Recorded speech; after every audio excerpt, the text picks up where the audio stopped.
कि इंडिया ने पाकिस्तान को कंडेम किया है कि जनाब पाकिस्तान जो है उसने क्यों अफगानिस्तान के अंदर हमला किया है।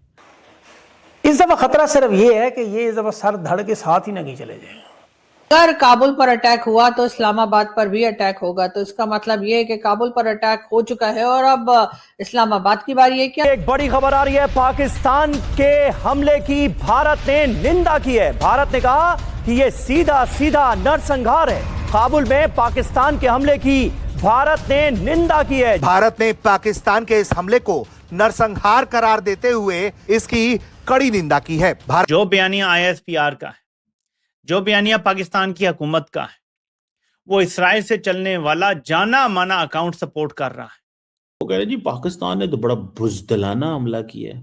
ठीक है जी, इतना बुज़दिलाना हमला है कि आपकी सोच है कि वहां पे जो एडिक्शन वो जो रिहैब सेंटर था वहां पे हमला कर दिया। अगले दिनों में खुदा ना ख्वास्ता पाकिस्तान में कोई बहुत बड़ा हमला दहशतगर्दी का होगा, इजाफा भी होगा। जाहिर है वो बदला लेंगे, ये काम इसी तरह नहीं चलते।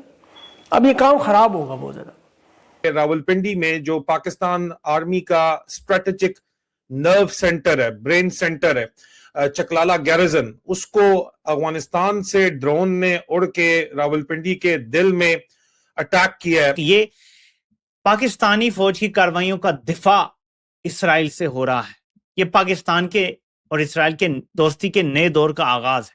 ये सुबह से टीवी चैनल्स पर यह भी बताया जा रहा है कि वहां पर यानी अफगानिस्तान में जो टेररिस्ट छुपे हुए हैं या अफगानिस्तान में जो लोग हैं जिनके ऊपर अटैक किया गया पाकिस्तान की तरफ से, वो जी दरअसल वो भारत से ट्रेनिंग लेकर आ रहे हैं और भारत उन्हें फंड कर रहा है। अब ये भारत वाला जो टच है वो हम किसी जगह भी लगाना नहीं भूलते। हम हरगिज इस बात के लिए तैयार नहीं है और मानने को भी तैयार नहीं है। नमस्कार दोस्तों, स्वागत है आपका भारत नाउ में। दोस्तों, पाकिस्तानी एयरफोर्स ने जिस तरह से काबुल के ऊपर हमला करके 400 निर्दोष लोगों को मार दिया है, पाकिस्तानी गवर्नमेंट का ये कहना है कि वहां पर निर्दोष लोग नहीं थे बल्कि आतंकी अड्डे थे, जबकि पूरी दुनिया और सोशल मीडिया ये बात कर रही है कि वहां पर मासूम लोग थे जो कि रिहेबिलिटेशन सेंटर के अंदर अपना इलाज करवा रहे थे। इस चीज को लेकर पाकिस्तानी सरकार और पाकिस्तानी आर्मी की दुनिया भर में थू थू हो रही है। भारत ने भी इस चीज को लेकर काफी ज्यादा कंडेम किया है। भारत ने यहाँ पर साफ साफ कह दिया है कि पाकिस्तानी आर्मी ने अफगानिस्तान के अंदर सीधा नरसंहार किया है। बट सबसे बड़ा खतरा पाकिस्तानियों को अब ये महसूस हो रहा है कि पाकिस्तानी आर्मी ने ये हरकत करने के बाद पाकिस्तान के ऊपर आने वाले समय के अंदर किस तरह की मुसीबतें आ सकती है। तालिबानी जिस तरह से बदला लेते हैं पाकिस्तानी आर्मी और पाकिस्तानी लोग, इन सबको जान का खतरा हमेशा के लिए रहेगा। तालिबानी कब आएंगे, पाकिस्तान के अंदर हमला करके चले जाएंगे। दूसरी तरफ जो तालिबानी हमला करते हैं, जो गुरिल्ला वॉरफेयर होती है और वो जो खुद कुछ धमाके करते हैं, पाकिस्तान आने वाले समय के अंदर किस तरह से दहल उठेगा ये तो आने वाला वक्त ही बताएगा। बट पाकिस्तान के अंदर डर जो है वो काफी ज्यादा पसरा हुआ है। तुम्हारे चक्कर के अंदर आएंगे और तुम्हारे चक्कर में क्या अभी तक उन्होंने तुम्हें कोई डॉलर दिया है? सिर्फ तुम्हें जो है उन्होंने आगे लगाया हुआ है और तुम्हें आगे लगा के अफगानिस्तान से दुश्मनी करा रहे हैं और अफगानिस्तान तुम्हारे ऊपर अब काउंटर अटैक कर रहा है। कल कला को उनको भी मजीद हथियार जो है वो मिल जाएंगे तो वो मजीद अटैक करेंगे। उनको टारगेट्स तो अच्छे तरीके से पता है। दोनों तरफ हमारे अपने मारे जाएंगे। फायदा किसका होगा? तालियां कौन बजाएगा? मेरा ख्याल है भारत में हमारे दोस्तों ने मशवरा दिया अफगानिस्तान को कि आप एक काम करो कि ये जो पाकिस्तान की तरफ से होली मंथ ऑफ रमजान, ठीक है जी, अच्छा क्या इंडिया कंडेम करेगा इजराइल को जो होली मंथ ऑफ रमजान में उसने ईरान पे हमला किया? किस तरह से रोकेंगे? एक तरफ तो जिस तरह से अमेरिका ने या डोनाल्ड ट्रंप ने और इजराइल ने ईरान को एक बहुत छोटी और कमजोर कंट्री मान लिया था, यही हाल कुछ पाकिस्तान का भी है। पाकिस्तान ने भी अपने दिमाग में एक बात बैठा रखी है, पाकिस्तान चलाने वालों ने, कि अफगानिस्तान एक छोटी कंट्री है, उनके पास ना तो फौज है, ना तो हथियार है, ना उन्हें कुछ काम आता है, ना वो कुछ कर पाते हैं, ना कर सकेंगे। इस किस्म की बातें उन्होंने अपने दिमाग में बिठा रखी हैं और शायद यही वजह है कि अब इनको एक के बाद एक कह लीजिए कि मुसीबत उठाने के लिए तैयार रहना चाहिए। क्या नरेंद्र मोदी साहब जो हैं वो अपने बेस्ट बड़ी नेतन्याहू को कहेंगे कि भाई तुम रमजान के महीने में क्यों हमले कर रहे हो, क्यों स्ट्राइक की रमजान के महीने में? सवाल बनता है ना, क्यों स्ट्राइक की रमजान के महीने में? नहीं कहेंगे। So international community must hold the perpetrators of this criminal act.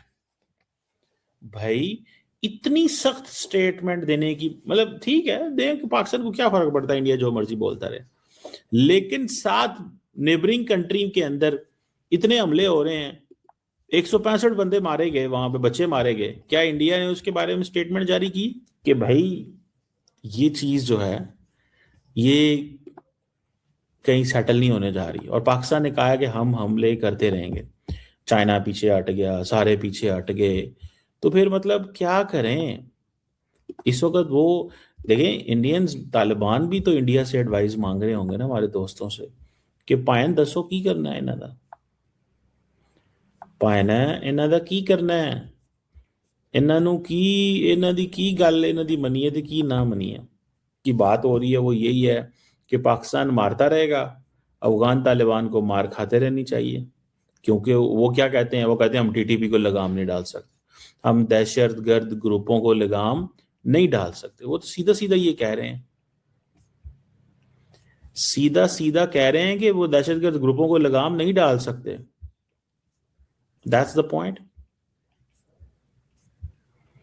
तो जो अगर वो दहशतगर्द ग्रुपों को लगाम नहीं डाल सकते तो पाकिस्तान क्या करे?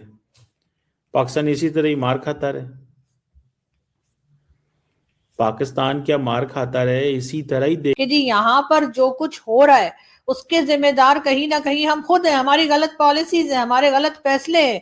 हम जिस तरह से वर्ल्ड बैंक के आगे, IMF के आगे गिड़गिड़ाते हैं पैसों के लिए और जो कुछ बात करते हैं और जिस तरह से अमेरिका का साथ देते हैं, उसका रिजल्ट तो यही निकलना था। अमेरिका वो कंट्री है या ट्रम्प की वो गवर्नमेंट है जिन्होंने कोई भी जंग अपनी जमीन से नहीं लड़ी है, चाहे वो ईरान की वॉर हो, चाहे वो अफगानिस्तान की वॉर हो, या चाहे वो रशिया यूक्रेन लड़े हो। हर जगह पर अमेरिका ने अपना फायदा देखा है, अपने फायदे के हिसाब से लोगों को लड़वाया है।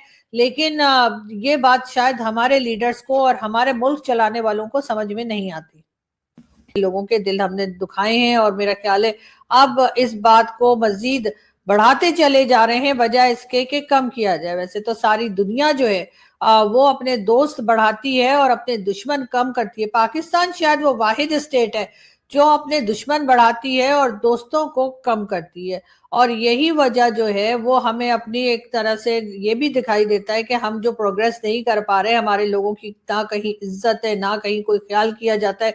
उसमें एक बहुत बड़ी वजह ये भी है कि हमने कभी कोई ढंग से अपनी पॉलिसीज बनाई नहीं, कभी ढंग से हम चीजों को लेकर चले नहीं, हर एक के ऊपर हमने दादागिरी दिखाई। हमारा ख्याल था कि जी हमारे लोग पहुंच जाएंगे अफगानिस्तान और वहां पर जाकर अफगानिस्तान की उस वक्त की गवर्नमेंट जो अशरफ गनी साहब की थी वो हटाई जाएगी और तालिबान की हुकूमत आएगी, और उसके बाद तालिबान हमारे कहने पे ही चलेंगे, तालिबान हमारे इशारे पे चलेंगे, भारत के साथ उनके टर्म्स ठीक नहीं रहेंगे, बल्कि वो तो हमें कश्मीर तक लेकर देने के लिए तैयार हैं। इस तरह की बातें भी हमारी की गई।